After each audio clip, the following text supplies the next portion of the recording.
Hi friends, இந்த நாளில் கூட இந்த காணொலி மூலமாக உங்களை சந்திக்கிறது நான் சந்தோஷப்படுறேன். இந்த நாளில் கூட நான் உங்களோட பேச போகிற விஷயம் என்னென்னா, ஆண்டவருடைய காரியத்தை நீங்கள் துச்சமாக எண்ணாதீங்க. ஆண்டவருடைய காரியத்தை மட்டும் இல்லை, ஆண்டவருடைய மனுஷன் சொல்கிற காரியத்தை கூட நீங்கள் துச்சமாக எண்ணாதீங்க. சில நேரம் உங்களோட நன்மை கருதியை சொல்லியிருப்பாங்க. சில நேரம் ஆண்டவர் தர சில வேலைகளை துச்சமாக எண்ண வேணாம். நீங்கள் பெரிய நாலேஜ் உள்ள ஆளாக இருக்கலாம், ஆனால் உங்களுக்கு தர வேலை சிறிய வேலையாக இருக்கலாம். அதை குறித்து எனக்கு நான் இவ்வளோ பெரிய மனுஷன், எனக்கு இந்த வேலையை தாராங்களே, அப்படி இல்லாட்டி எனக்கு இதை செய்ய சொல்கிறாங்களே, இதை விட நான் பெருசாக தானே எதிர்பார்த்துருந்தேன். தயவு செஞ்சு நீங்கள் யாரும் அப்படி நினைக்க வேணும். ஏன்னா ஆண்டவருடைய காரியம் சிறிதாக இருந்தாலும் அது உங்களை பெரிதாக மாற்றுற அளவுக்கு, இல்லாட்டி உங்களோட உயர்வுகளை உயர்த்துற அளவுக்கு அந்த சிறிய காரியம் அதுக்கு உண்மைத்துவமாக இருக்கிற நேரம் உங்களை ஆண்டவர் செய்வார்.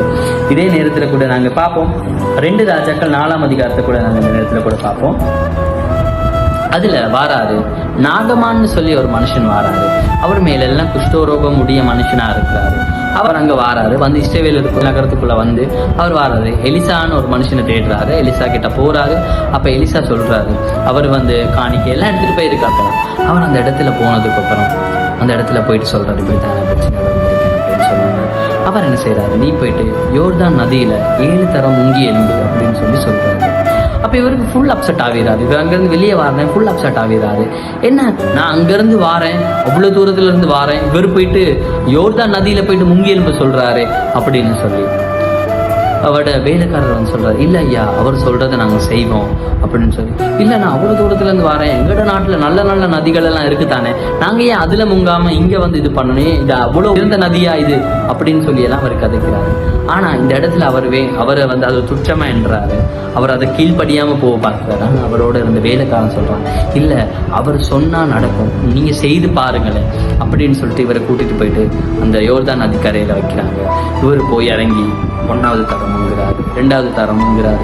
எங்களுக்கும் இதே மாதிரி ஒரு சிச்சுவேஷன்ல இருக்க நேரம் நாங்களும் பார்ப்போம் தானே, 3வது தரம் முங்கினா சரியாகிட்டா, இல்லாட்டி 4வது தரம் முங்குற நேரம் கை கால்கள் எல்லாம் சரியாகிட்டா, அப்படி நாங்கள் சோதிச்சு பார்த்து முங்கி எழும்புறதா இருக்கலாம். ஆனா இவர் 7வது தரம் எழும்புற நேரம் ஒரு சின்ன பிள்ளையோட சரீரம் எப்படி இருக்குமோ அதே மாதிரி சுகம் ஆவிச்சுன்னு சொல்லி இருக்குது. அப்ப நாங்க இந்த இடத்துல அவர் அந்த காரியத்தை துச்சமா எண்ணி அதை செய்யாம இருந்திருந்தா அவருக்கு லைஃப் லாங் சுகம் கிடைச்சிருக்காது. அதே நேரம் அவர் சொன்னதை கேட்டு, அந்த வேலைக்காரன் சொன்னதையும் கேட்டு அவர் அந்த இடத்துல அதை செய்ததுனால அவருக்கு பரிபூர்ண சுகம் கிடைச்சிச்சு. அது மட்டும் இல்லாம அவருக்கு அந்த இடத்துல ஒரு ரட்சிப்பும் கிடைச்சிச்சு. இது மெயினான ஒரு பாயிண்ட்.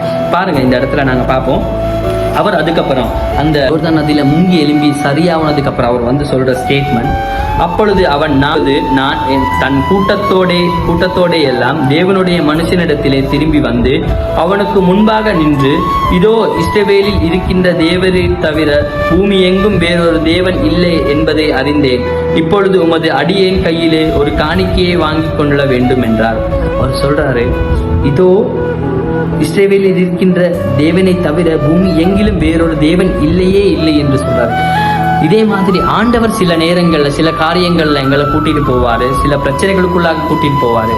அது கட்டாயமா அவர் அந்த இடத்துல இருந்து எங்களை இந்த மூடப்பட்ட கதவுகளை திறக்க வைக்கிறதுக்கு தானே ஒழிய நாங்க அந்த பிரச்சனையில மூழ்கி போறதுக்கு இல்லை.